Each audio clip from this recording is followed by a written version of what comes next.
Chaque année, année après année, à cause de ces dépôts des pays africains, la France retire de l'Afrique plus de 500 milliards de dollars. Maintenant, essayez de comprendre cela. Pour chaque tranche de 14 milliards de dollars, les retours sur investissement dépassent les 300 milliards de dollars et ils prennent plus de 500 milliards de dollars. Donc, en réalité, la France retire de l'Afrique des milliers de milliards de dollars, année après année, à nous les pauvres, les Africains.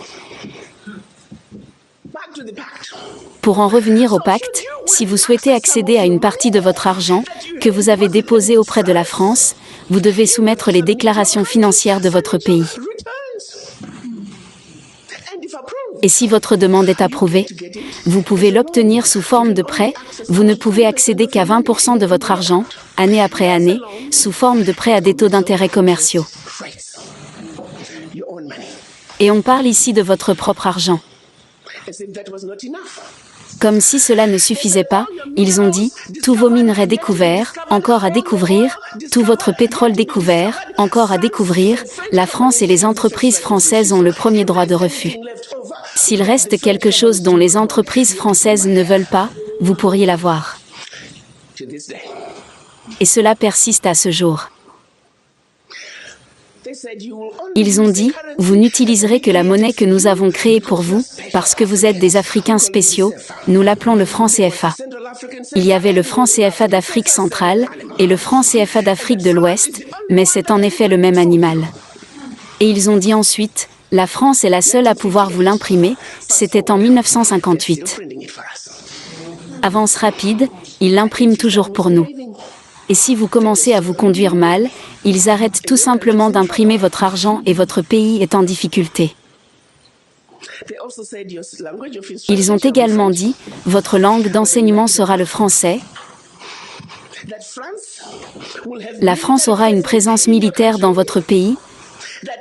Vos militaires ne pourront être formés que par la France. Vous ne pourrez acheter que du matériel militaire à la France. Vous ne pourrez pas avoir toute alliance militaire avec votre voisin. Et en cas de guerre, votre allégeance n'est qu'à la France. Et de plus, parce qu'ils ont une présence militaire dans votre pays, ils peuvent vous envahir sans préavis, s'ils estiment que les intérêts de la France dans votre pays sont violés.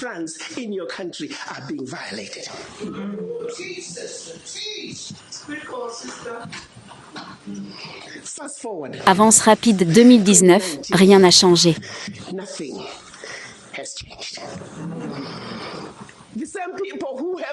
Les mêmes personnes qui ont l'audace de nous dire que nous sommes des pays pauvres retirent leurs billions d'Afrique chaque année.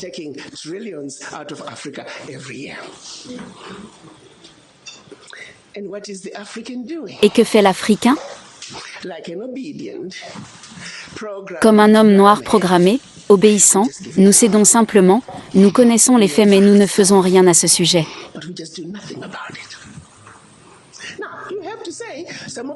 Maintenant, vous devez dire que certaines des craintes sont réelles, parce que si la France qui vous a vendu du matériel inférieur au leur, la France qui a formé les militaires pour qu'ils soient inférieurs à eux, ils sont maintenant dans votre pays, ils peuvent vous envahir, ils ont la permission de le faire.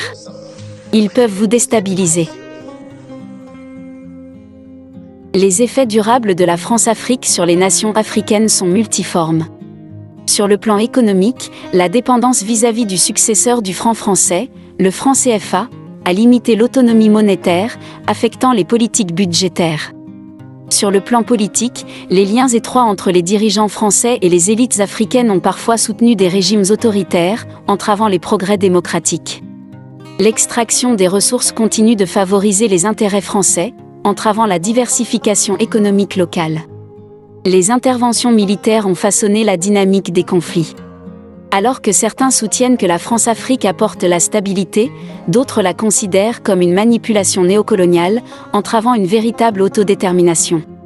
Dans l'ensemble, ces effets durables soulignent la complexité des relations postcoloniales, suscitant des débats sur la souveraineté, le développement et les déséquilibres de pouvoir. Pour rompre les liens avec la France-Afrique, les nations africaines devraient donner la priorité à l'autonomie économique et politique. L'établissement de leur propre monnaie, indépendante du franc CFA, peut renforcer le contrôle monétaire. La diversification des économies, loin de la dépendance aux ressources et la promotion d'accords commerciaux régionaux, favoriserait l'autosuffisance. Le renforcement des institutions démocratiques, la promotion des droits de l'homme et l'adoption d'une gouvernance transparente peuvent réduire la dépendance à l'égard de l'aide extérieure. Cultiver des partenariats avec une variété d'acteurs mondiaux peut équilibrer l'influence. Le développement de capacités militaires robustes, pour la défense et la résolution des conflits, réduirait la dépendance à l'intervention militaire française. Un désengagement progressif, tout en favorisant l'autonomisation locale, peut aider les nations africaines à revendiquer leur souveraineté et à forger des relations équitables.